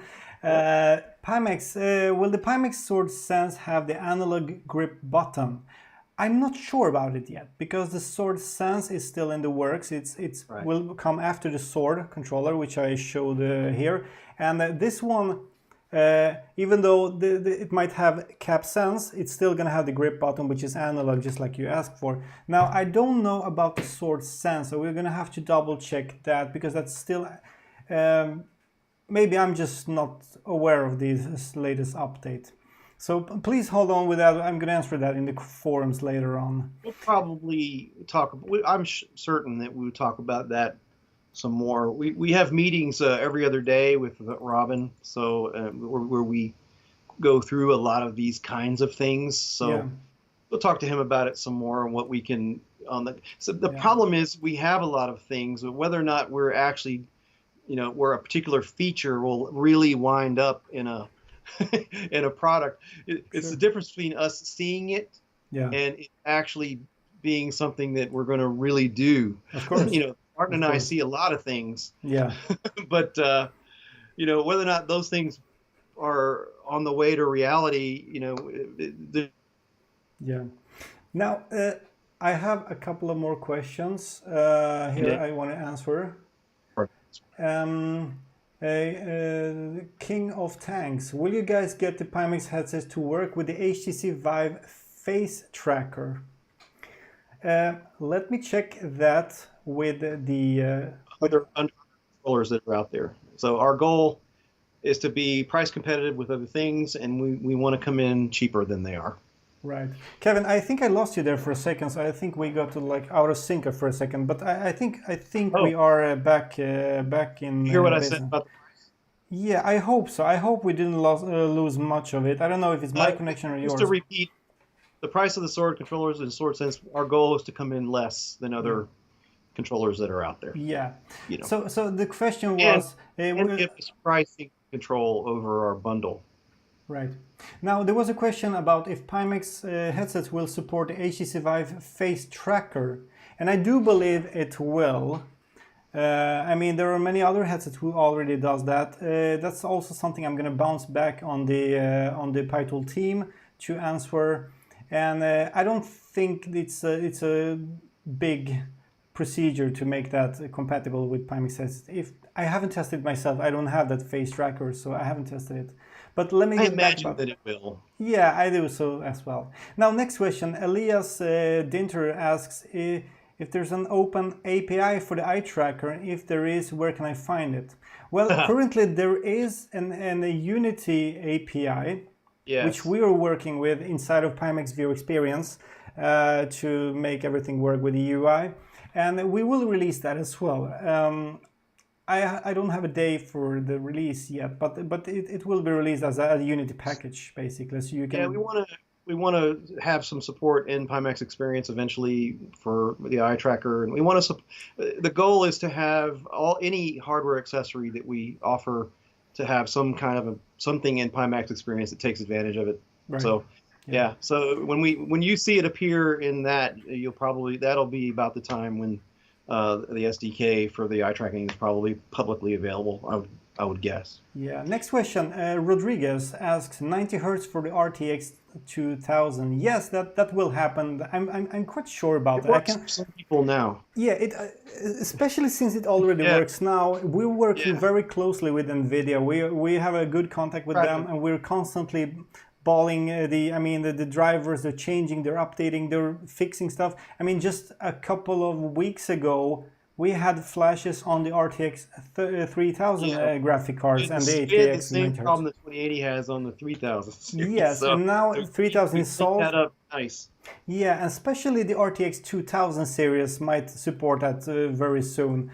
No promises, but I do believe that. I'm not sure though about the earlier GDX 1000 series. I'm not so sure that's going to be possible because it's a lot up to NVIDIA how they use the digital signal compression and HBR 1.3 or whatever it is. There's a lot of technology behind that to get that working because we're maxing out the bandwidth of doing a 90 hertz in 4K native mode. There's another question here. Why can't you change the color of the 8KX front chevron? Well, I remember the people at Pimax told me that already back at CES in Vegas more than a year ago. And they had silver chevrons at the time. Yes. They were lit. Yeah, they wanted to keep it stylish. Yeah. You can, of course, get the green thing to light up a little bit, and it looks even better. I mean, it's both like chrome and a little bit green at the back of it. So it looks nice, but we didn't want to make like an RGB crazy circle. How do you call it? Like a theme park out of this. It's more like we see this as a premium product. I would say it's a flagship. I think it's a personal decision from the Pimax team. Maybe even Robin, the founder of Pimax. Yeah. So he wanted to keep it clean. Basically, that's it. I mean, I imagine that eventually, I would speculate that eventually we probably won't have lit chevrons at some point.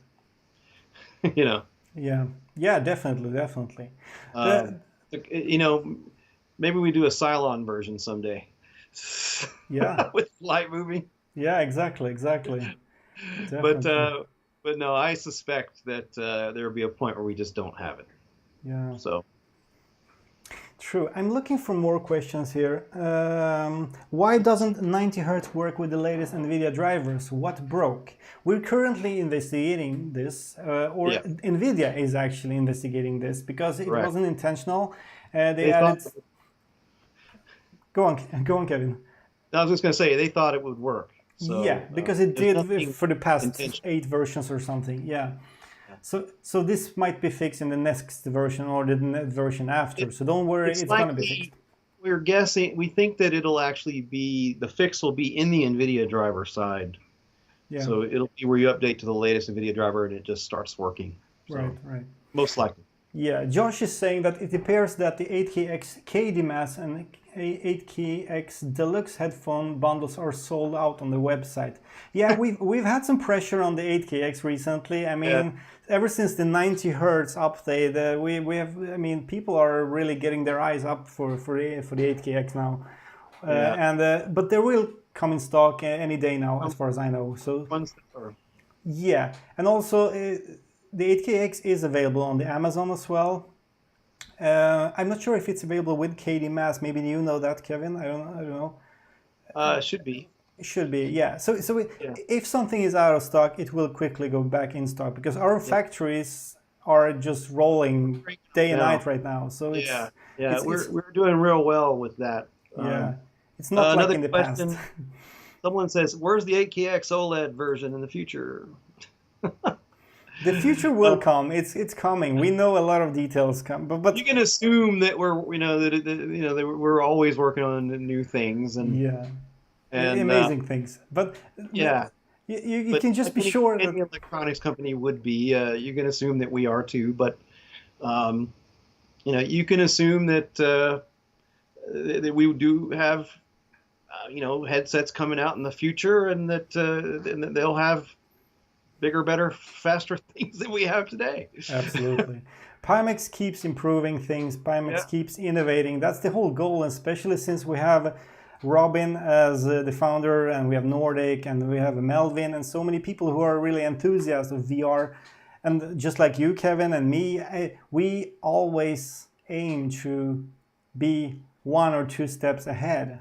I mean, the field of view was one thing, but there are going to be more things. By the way, if you get in with the testing, I'll just throw this back out there again. If you become a tester on some of these things, like the DMAS and the sword controllers, or even help us with the Pimax experience, with the volunteer for that, help contribute to that. Yeah. You'll probably get to see some pretty exciting glimpse into the future, on some of these things. So.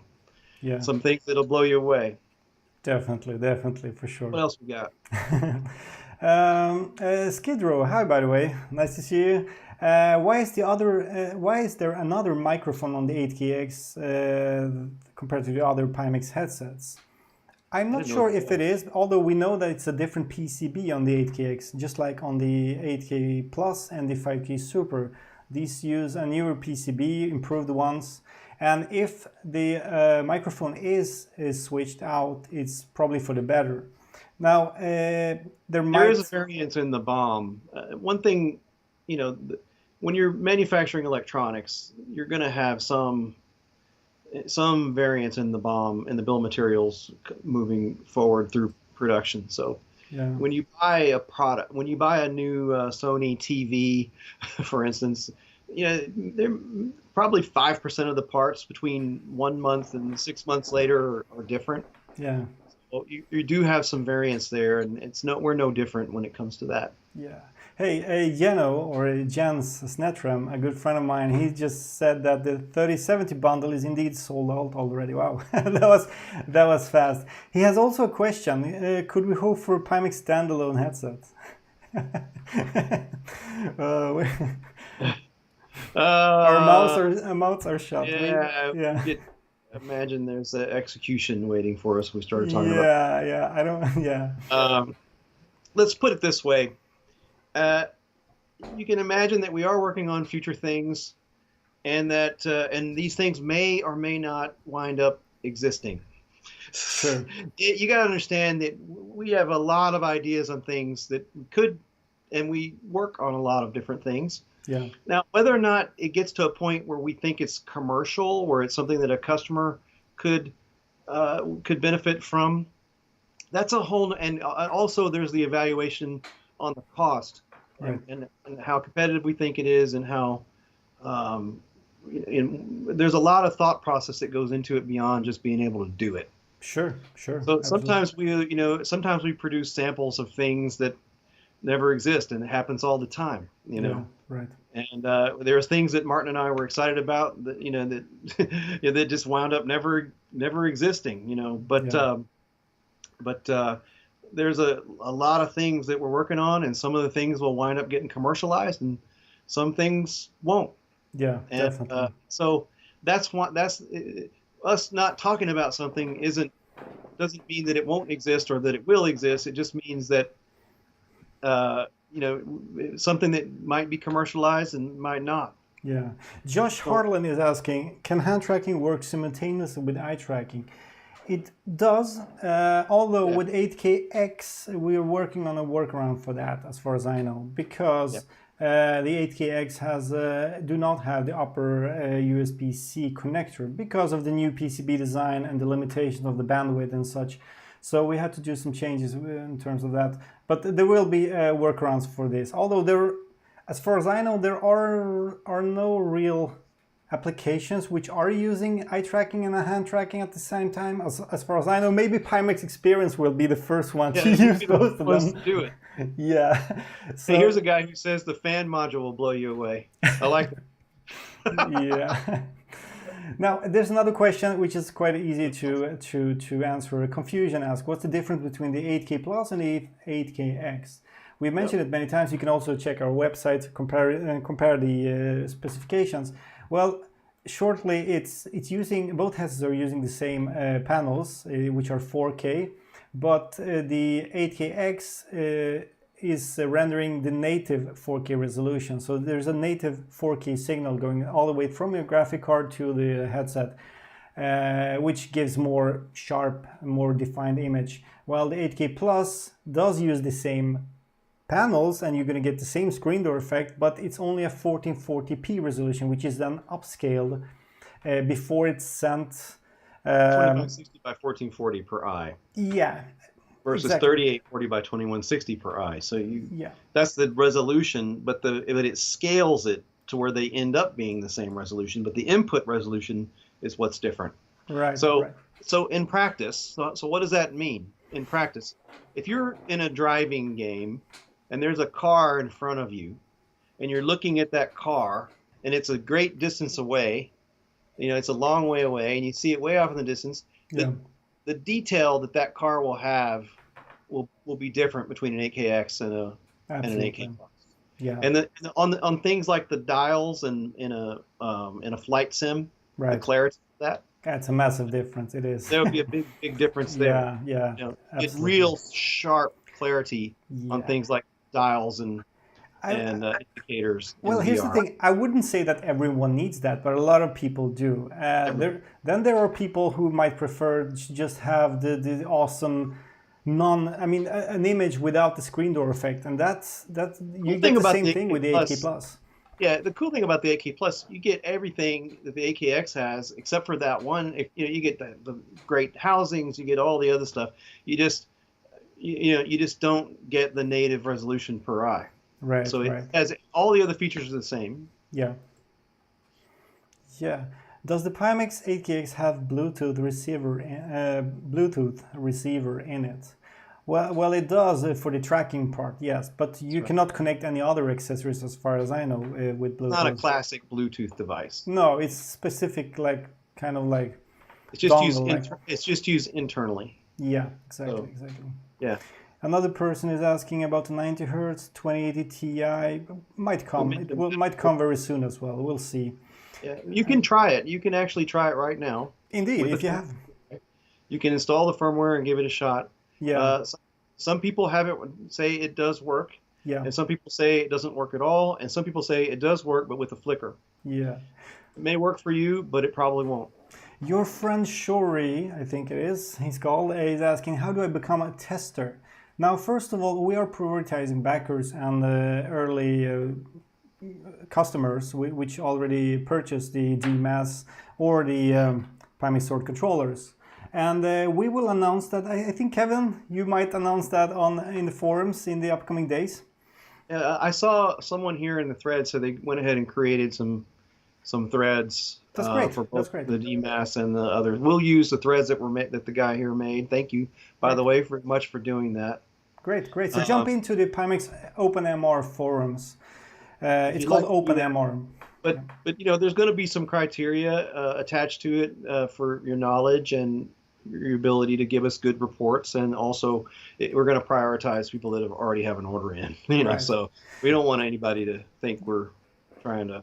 Yeah. But you should know that our goal with these testing programs is to get you guys the best hardware we can, and we're getting more testers to get more opinions on what we've achieved. And if the opinions are that, hey, you've made a miracle, we'll go ahead and ship them. Yeah. And we can do it very quickly. Right. But if we need to make a design change, if someone comes back and says, hey, something wrong, something I don't like, then you're going to see it pushed back. Yeah. Metalman is asking, Metalman Extreme, he's asking, is the fiber optic cable of the 8KX capable of being used with the 5K Super? Yes, that's correct. It works with the Super as well. A new electrical platform, which yes. all the headsets to is the 8KX platform. And that does apply to the 8K Plus as well, right? Yeah. Yeah. Some of them. It's, the thing is, if you have an 8K, if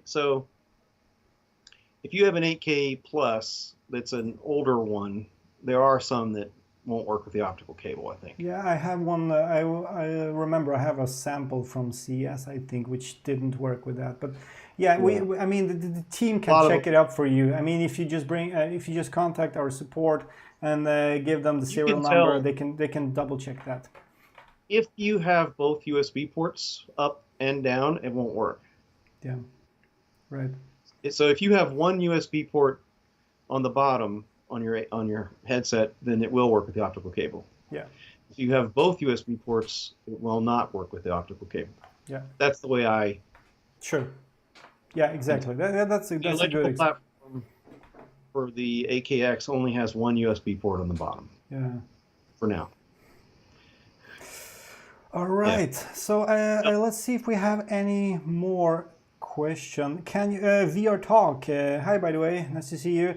Can you brick the 8KX with a bad firmware flash? No, actually.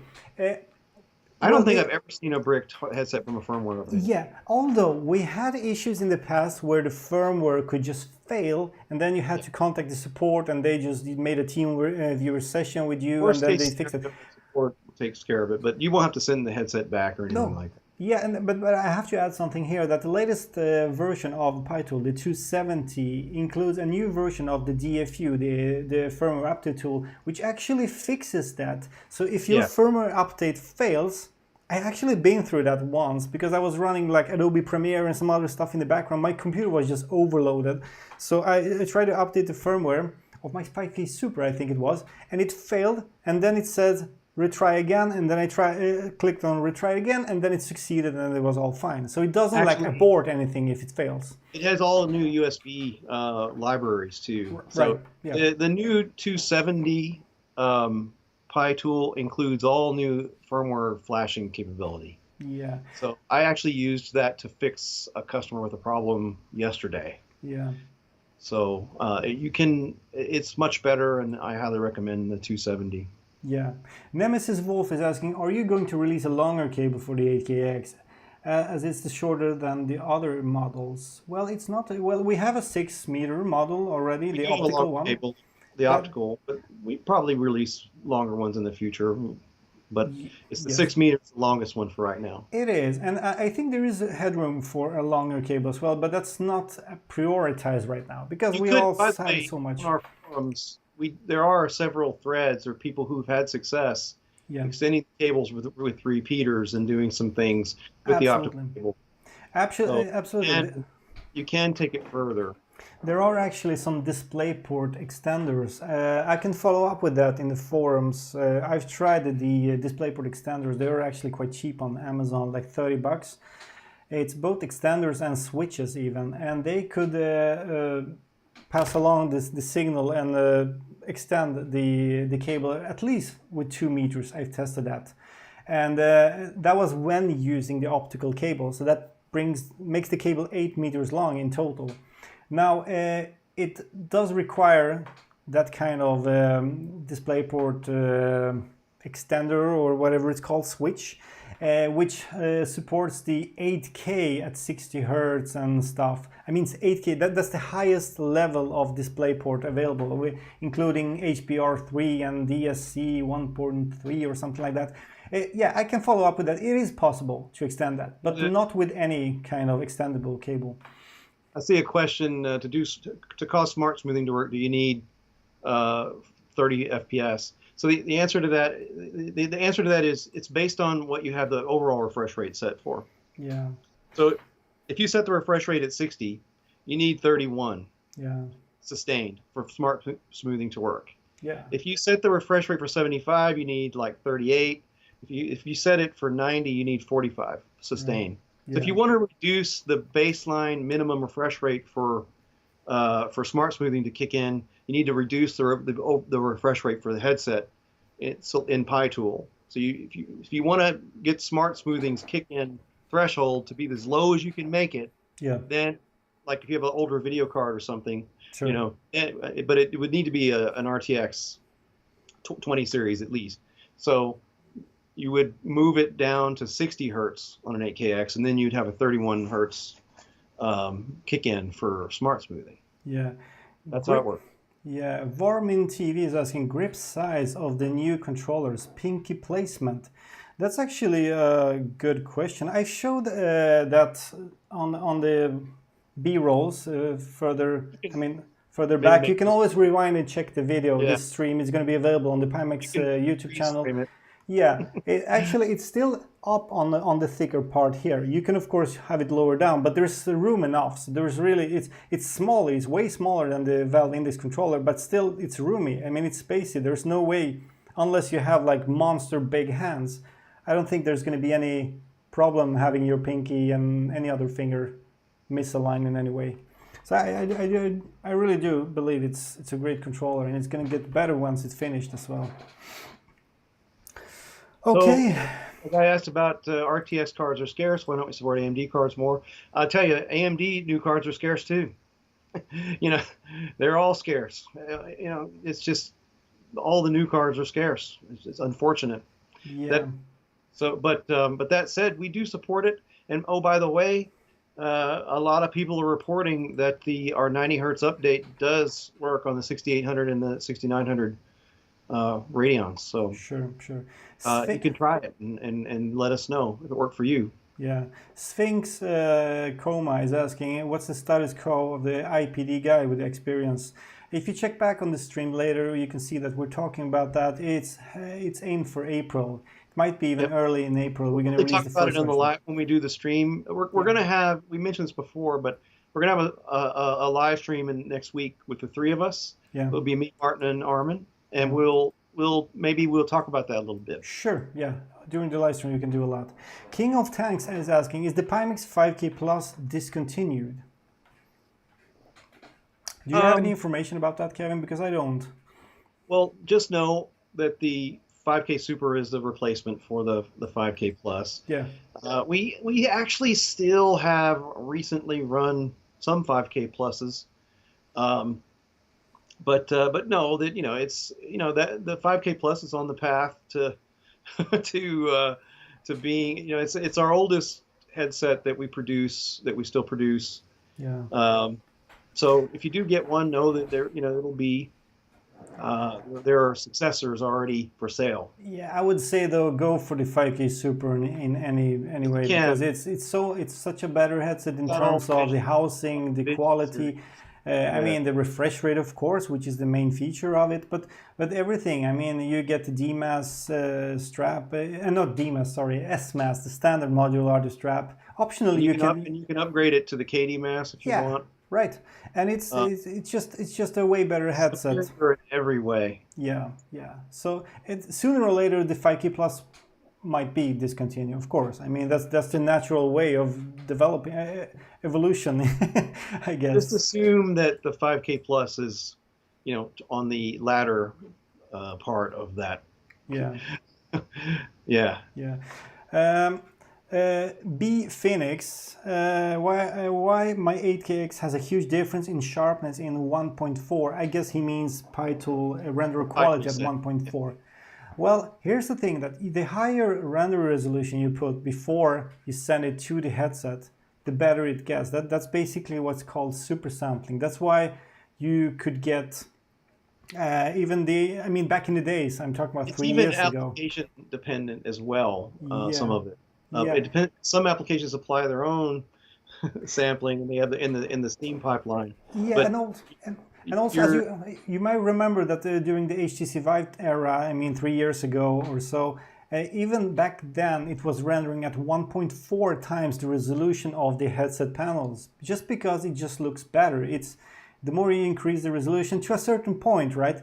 The more you increase it, the more sharpness and more details you're going to get out of it. And it's subjective too. You know, some people can't see the extra sharpness. Yeah, you know, many times. Can't. Yeah, many times I would say keep it at 1.0 and adjust that setting if possible inside of the game or inside of even Steam. It's less heavy for your GPU, but still going to give you ultra sharpness. For instance, in the flight sim guide that we produced, we actually give you the exact resolution to set the super sampling to manually. For the most sharpness, so that you actually achieve the maximum sharpness. And if you want the absolute maximum sharpness, I suggest you check out that guide and use the numbers that are in there. Sure. So Kevin, I think we're gonna round this up now because it seems like we're running 2 hours any second here. Yeah, past what we're hoping for, but I think we got a lot of good information out there. Oh yeah, definitely. And so people stay tuned for our, we're going to be doing this live stream next week with Armin, and it'll be a Pimax Experience oriented thing. Yeah. And don't forget, if you're interested in helping out with the Pimax Experience, let us know. Yeah. We will we'll get you in on the team and working together with the guys. And of course, we're going to have another one of these. We're going to do this more often. We've got a lot to talk about. There's a lot of things we didn't talk about today that we thought about talking about today. Indeed, yeah. You know, it's always like that. It's been like that every time. Yeah, it's impossible to. Yeah, there's a lot of things on the board, and we kind of whittle it down to things that, you know, it's an interesting process for sure. Indeed. But but we'd probably do this inside within the next month or so. I'll do it again, another Pimax Live. When you see a Pimax now, know that that's going to be, that's talking about shipping something important, something majorly important, and a Pimax Day would be kind of an overarching, very important, probably our most important events. So, right. Yeah. But that said, I want to thank you, Martin, for sitting with me again and doing this. Thank you, Kevin. And everybody that did it and stuck with us for the 2 hours that it's been. A surprising time flies, you know. Thank you so much, and thank you guys for sticking with us. We think, you know, we've all been through a lot together. Indeed. Pimax, and to start where we started and end up where we are today. Yeah. Man, we've come so far. Yeah. And we're going to continue to do that. Of course. And we've got so many things planned, and we're going to talk about more of them in the next show. But for now, let's cut this one off, and we'll make plans for next week and talk about the Pimax Experience. Absolutely. Thank you so much for watching, everyone. And see you in the next show, and see you maybe on the SweViver YouTube channel sooner or later. I'm a father now, okay? I'm a little bit busy, okay? Yeah. Thanks, Kevin. Everybody, thank you so much. Bye-bye. Bye-bye.